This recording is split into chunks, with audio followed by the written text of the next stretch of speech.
स्वागत है आपका खबर फर्स्ट और एटीएस पर। मैं हूं आपके साथ अभिलाषा। बिहार विधानसभा चुनाव में अभी करीब 1 साल का वक्त है, लेकिन सभी पार्टियां अभी से चुनाव की तैयारियां में लग गई हैं। नेता प्रतिपक्ष तेजस्वी यादव बिहार की यात्रा पर है, तो वहीं उपेंद्र कुशवाहा कुछ दिन पहले ही दौरे पर निकलने का ऐलान कर चुके हैं। वहीं बात करें पप्पू यादव की, तो पप्पू यादव भी वक्फ बोर्ड को लेकर मैदान में उतरने वाले हैं। तो वहीं प्रशांत किशोर पहले से ही मैदान में मौजूद हैं। ऐसे में संवाद कार्यक्रम के तहत यात्रा पर निकले तेजस्वी यादव न सिर्फ सरकार को घेर रहे हैं, बल्कि अभी से चुनावी वादे भी कर रहे हैं। कहा है कि उनकी सरकार बनती है तो प्रदेश में 200 यूनिट बिजली फ्री कर दी जाएगी। इसके साथ ही वह जमीन सर्वे को लेकर भी सवाल उठा रहे हैं। उधर चुनावी रणनीतिकार प्रशांत किशोर भी मैदान में हैं और वादा किया है कि सरकार बनती है तो 1 घंटे में शराबबंदी खत्म कर देंगे। ऐसे में सवाल है कि लैंड वाइन और स्मार्ट मीटर यानी कि LWS का फैक्टर नीतीश कुमार के लिए कितना चुनौतीपूर्ण होगा, क्योंकि बिहार में 20 अगस्त से जमीन सर्वे हो रहा है। बिहार में जमीन सर्वे एक बड़ा मुद्दा बना हुआ है।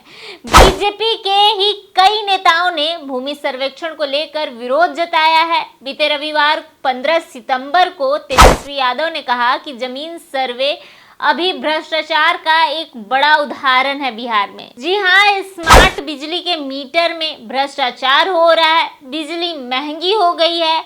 इस तमाम तरह की बातों का जिक्र किया। इसके अलावा इसकी खबर भी उन्होंने दी कि जो सरकार है वो अच्छे तरीके से काम नहीं कर रही है, और कहा कि जो सरकार है इसकी खबर जो लेती है बिजली विभाग की, सरकार कोई भी काम ढंग से नहीं कर रही है। तेजस्वी ने कहा कि बिहार में अपराध की सीमा चरम पर है। ब्लॉक या थाने चले जाइए, किसी का काम नहीं होता। पुलिस का एक काम बच गया है, शराबबंदी में पैसा वसूली करना। बिहार में जो इन दिनों 3 मुद्दे जो चल रहे हैं, जमीन सर्वे, शराब और स्मार्ट मीटर को लेकर सरकार को बार बार तेजस्वी घेर रहे हैं। इस पर आगामी विधानसभा चुनाव में क्या असर होगा, यह निश्चित तौर पर बताना भी संभव है। लेकिन जिस तरह से चुनाव में 1 साल बचा हुआ है और अभी से जमीन सर्वे का जिस तरह से काम चल रहा है, उससे लोगों में आक्रोश की स्थिति है। यह नीतीश कुमार के लिए खतरे की घंटी बनती हुई दिख रही है। बहरहाल आपको बता दें कि जमीन सर्वे से कई लोगों में नाराजगी है, तो वहीं कुछ लोग खुश भी हैं। लेकिन जो लोग बाहर रह रहे हैं उनकी परेशानियां बढ़ती हुई नजर आ रही है। कई लोगों के पास तो ढंग से कागजात भी नहीं है।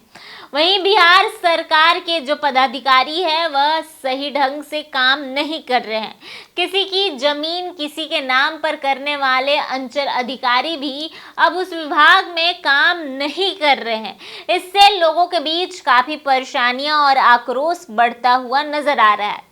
बहरहाल आपको बता दें कि आंध्र प्रदेश में जगनमोहन रेड्डी की सरकार ने भी कुछ इसी तरह का फैसला किया था जमीन सर्वे को लेकर। जी हाँ, चुनावी साल में जमीन के रिकॉर्ड को डिजिटलाइज करने की मुहिम उन्होंने भी शुरू की थी, परंतु इसका खामियाजा उन्हें सत्ता से बाहर जाकर चुकाना पड़ा था। इसलिए बिहार सरकार को चुनाव में कोई दिक्कत ना उठाना पड़े, इसलिए सर्वे का काम तत्काल बंद करना चाहिए, ऐसा लोगों का कहना है।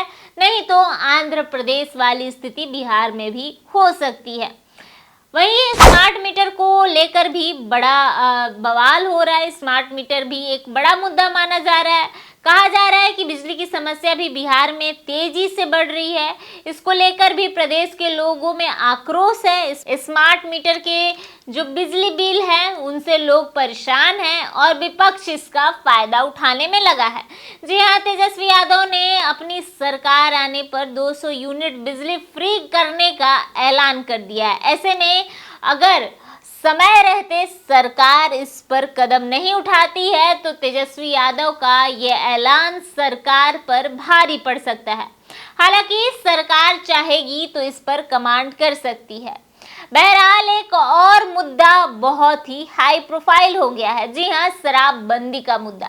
बिहार में शराबबंदी का मुद्दा बहुत ही बड़ी बात नहीं है, परंतु इसे खत्म करने को लेकर प्रशांत किशोर बार बार नारे लगा रहे हैं और इससे सियासी गलियारों में हड़कंप मचा हुआ है, टेंशन का माहौल है। हालांकि चुनाव में इसका कितना असर पड़ेगा ये तो वक्त बताएगा, लेकिन शराबबंदी कोई बड़ा मुद्दा नहीं बन सकता क्योंकि शराबबंदी को लागू हुए 8 साल हो गए हैं। इस बीच 2 लोकसभा चुनाव और 1 विधानसभा चुनाव भी हुआ और इसका असर नहीं दिखा। भले प्रशांत किशोर दावा कर रहे हो कि वह शराब चालू करवा देंगे, लेकिन आज भी बिहार के लोग शराबबंदी के पक्ष में हैं और यही कारण है कि नीतीश कुमार को इस मुद्दे से काफी नुकसान होता हुआ नहीं दिखाई दे रहा है। प्रशांत किशोर भले ही इसको मुद्दा बना रहे हो, लेकिन बिहार विधानसभा चुनाव में इसका कोई असर नहीं पड़ने वाला है, ऐसा कुछ लोगों का मानना है। बहरहाल आपकी क्या राय और विचार है इस पूरी जानकारी पर कमेंट बॉक्स में जरूर बताएं।